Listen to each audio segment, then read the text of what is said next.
बहुत शुक्रिया, जज़ाकल्लाह कारी साहब। यकीनन कारी साहब ने हमें बताया कि फसाद बपा न करो ज़मीन पर, अल्लाह ताला का यह हम पैगाम है हर मुसलमान के लिए। और 9 मई को आज जब 1 साल मुकम्मल हो चुका है तो आज की तकरीब का उन्वान भी पैगाम अमन है। 9 मई से हमें यह पैगाम लेना होगा कि अमन ही तरक्की की वाहिद राह है।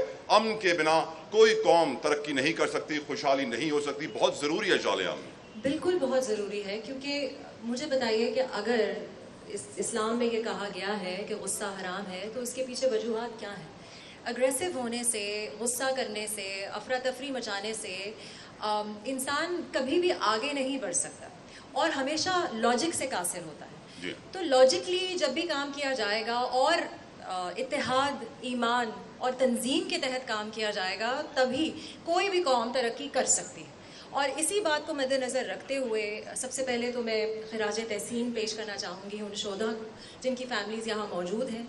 हम उनकी कुर्बानियों की जहाँ तक शुक्रगुजारी अदा करें वो कम है, बल्कि हम उनसे माफ़ी भी मांगना चाहते हैं कि कहीं ना कहीं हम खुद अकाउंटेबल हैं कि ये गलतियाँ हमने बरती हैं। शायद हमने अपनी नौजवान नस्ल को ये बात नहीं सिखाई है कि तशद्दुद करने से, लड़ाई करने से, इंतशार फैलाने से काम नहीं होता। अपनी बात अमन और सुकून से भी की जाती है।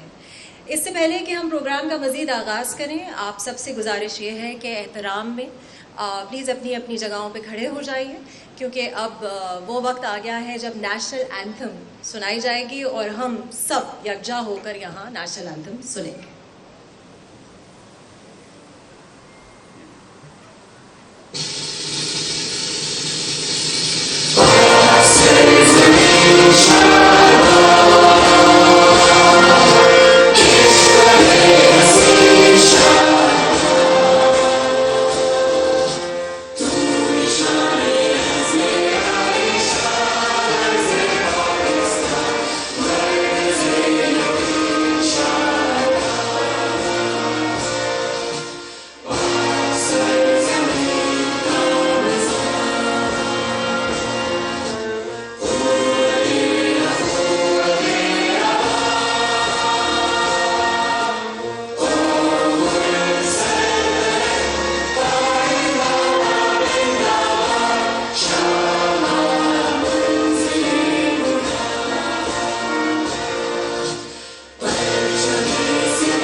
विद दैट हम वेलकम करना चाहेंगे अपने honourable chief guest, chief minister Sindh Syed Murad Ali Shah Sahab, and of course Sindh की काबीना पूरी इस वक्त यहाँ पर मौजूद है। तमाम मिनिस्टर्स को मैं वेलकम करना चाहूँगा। इस वक्त यहाँ पे चीफ सेक्रेटरी साहब मौजूद हैं, उनको वेलकम करना चाहूँगा। IG सिंध पुलिस यहाँ पर मौजूद है, उनको भी वेलकम करना चाहूँगा। And at the same time specially सबसे खुसूसी बहुत सारे ब्यूरोक्रेट्स भी हैं यहाँ पे, उन सबको वेलकम। लेकिन सबसे ज़रूरी उन शहीदों की फैमिलीज़ हैं जो इस वक्त हमारे साथ यहाँ पर मौजूद हैं, उनका मैं बेहद मशकूर हूँ, शुक्रगुजार हूँ, थैंक यू बोलना चाहूँगा कि वो वक्त निकाल के आज इस मिशन में हमारे साथ शरीक हुए, इस पैगाम को फैलाने में हमारे साथ शरीक हुए जो है पैगाम अमन। और इस पैगाम अमन को आगे ले जाने के लिए हमें उन लोगों की निशानदेही करना बहुत ज़रूरी है जिन्होंने इसी अमन के लिए जान और माल की कुर्बानी दी। हमें याद रखना है कि हमसे क्या गलतियां हुई हैं, माफ़ी मांगनी चाहिए पूरी कौम से अपनी गलतियों की, और हमें सीखना होगा सबक 9 मई से, जो सबक है पैगाम अमन। बिल्कुल, और 9 मई को दोबारा नहीं दोहराना है।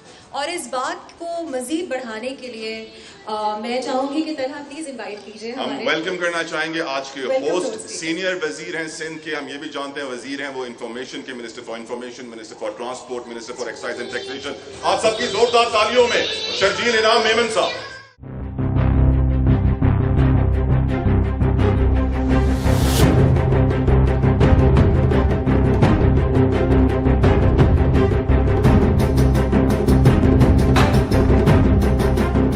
मौजूद हजरात, भाइयों बहनों, अस्सलाम वालेकुम।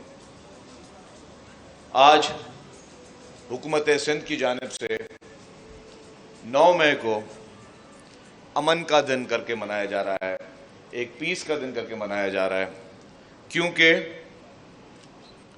हम लोग एक पुरअमन कौम है, हम अमन पसंद कौम हैं, हम अमन से मोहब्बत करने वाली कौम है। अनफॉर्चुनेटली चंद इंतशार पसंदों ने हमारे मुल्क का कल्चर ख़राब किया है। चंद शर पसंदों ने हमारे मुल्क के नौजवानों को गलत राह पे लगाने की कोशिश की है, और उनकी कोशिश ये रही है कि जो हमारा नौजवान है, जो हमारी आइंदा नस्ल है, उसको अमन से हटाकर उसको ऐसी जगह पर पहुंचाया जाए जहां पे वो इंतशार और तशद्दुद की राह अख्तियार करे। मैं आज के दिन में ना सिर्फ सिंध हुकूमत की जानिब से, लेकिन पाकिस्तान पीपल्स पार्टी की जानिब से भी, क्योंकि सिंध हुकूमत में जो है वो पाकिस्तान पीपल्स पार्टी की हुकूमत है, और उसकी लीडरशिप की जानिब से भी सबको अमन का पैगाम दूंगा। और मैं चाहूँगा कि हमारे लोग, हमारी नौजवान नस्ल और पूरी पाकिस्तानी कौम कुछ माजी की चीज़ों से सबक सीखे कि माजी में क्या क्या नहीं हुआ इस मुल्क में, लेकिन कभी भी तशद्दुद को जो है वो तरजीह नहीं दी गई। मैं आज अमन का दिन है, मैं कोशिश करूँगा कोई सियासी बात ना करूँ, लेकिन अगर मैं हकीकतों में जाऊँगा तो हकीकत यह है कि इस मुल्क के आइन बनाने वाले को, इस मुल्क के आइन के खालिक को एटमी ताकत जिसने दिया, उसको उसका अदालती कत्ल हुआ, लेकिन कभी भी पीपल्स पार्टी की लीडरशिप ने कभी भी तशद्दुद की बात नहीं की।